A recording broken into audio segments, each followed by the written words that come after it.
आप देख रहे हैं अनुभवी आंखें न्यूज और मैं हूं आपके साथ संतोष गुप्ता। आइए देखते हैं बिहार न्यूज फास्ट में क्या है कुछ खास। पीके, जी हाँ, यह नाम अनजाना नहीं है। पीके मतलब प्रशांत किशोर। प्रशांत किशोर एक समय था जब वो अपना आईटी टीम बनाकर देश की राजनीति में गहरी पैठ बना रहा था। आपको बता दें कि पीके एक समय अपनी आईटी सेल के साथ देश के चुनाव में महत्वपूर्ण भूमिका निभाते थे।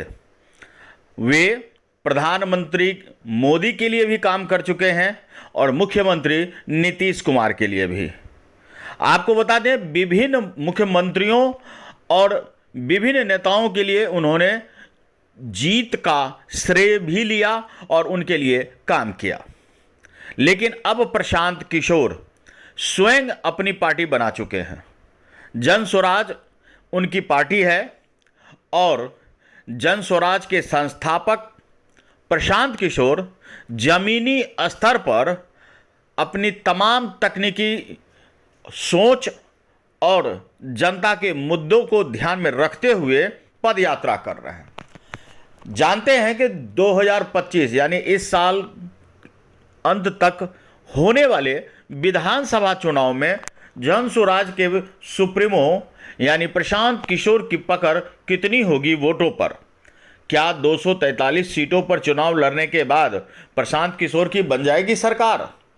कितना है आसार, और इसी पर आपको हम जानकारी देंगे।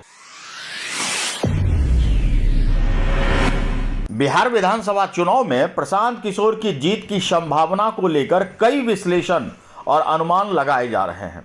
प्रशांत किशोर की जन स्वराज पार्टी ने बिहार में अपनी उपस्थिति दर्ज कराई है और उन्होंने दावा किया है कि उनकी पार्टी में चुनाव में वह भारी बहुमत से जीत हासिल करेंगे।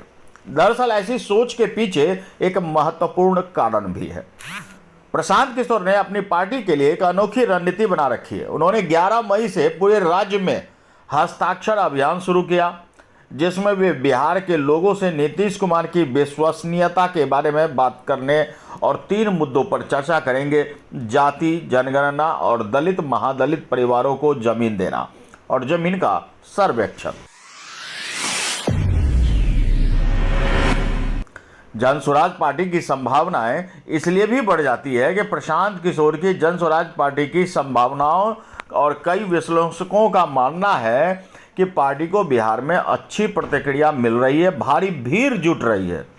कुछ लोगों का यह भी मानना है कि प्रशांत किशोर की पार्टी को जीतने के लिए अभी भी कई चुनौतियों का सामना करना पड़ेगा। प्रशांत किशोर ने दावा किया है कि उनकी पार्टी बिहार विधानसभा चुनाव में जीत हासिल करेगी और उन्होंने कहा है कि बिहार के लोग बदलाव चाहते हैं और उनकी पार्टी इस बदलाव को लाने में सक्षम है। हालांकि यह देखना बेहद दिलचस्प होगा कि चुनाव के नतीजे क्या होंगे, प्रशांत किशोर की पार्टी कितनी सफल होती है, इनके कितने उम्मीदवार जीत दर्ज करते हैं। आपको बता दें कि बिहार में नशाबंदी है, बावजूद इसके शराब की खूब तस्करी होती है। भारी कीमतों पर लोग शराब खरीदते हैं, पीते हैं और तस्कर मोटा मुनाफा भी कमाते हैं। शराब की उपलब्धता सहज न होने के कारण ड्रग्स की भी बिक्री खूब बढ़ी है और युवा पीढ़ी इसकी चपेट में आकर अपनी जान भी गंवा रहे हैं। ऐसे में प्रशांत किशोर का यह कहना कि अगर उनकी सरकार आती है तो इस शराबबंदी को वो हटा देंगे, तो एक फैक्टर यह भी बनेगा, जो लोग चाहते हैं कि अब शराबबंदी हट जाए क्योंकि इसका कुछ खास लाभ उन्हें नहीं दिख रहा, ऐसे लोग भी वोट देंगे। वो लोग भी वोट देंगे जो बदलाव चाहते हैं। बिहार में बदलाव की राजनीति देखने के लिए भी वोट दे सकते हैं। वो लोग भी वोट देंगे जो गरीब तबका के हैं, रोजी रोजगार के लिए तरस रहे हैं। उन्हें एक नई आस जन स्वराज के प्रशांत किशोर दिखा रहे हैं।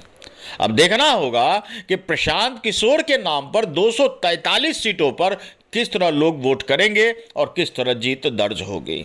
यह देखना दिलचस्प होगा। दिलचस्प इसलिए भी कि किसकी होगी सह और किसकी होगी मात, कौन करेगा भीतरी गात। बने रहिए हमारे साथ और देखते रहिए अनुभवी आंखें, दिखाएंगे सच और कुछ नहीं।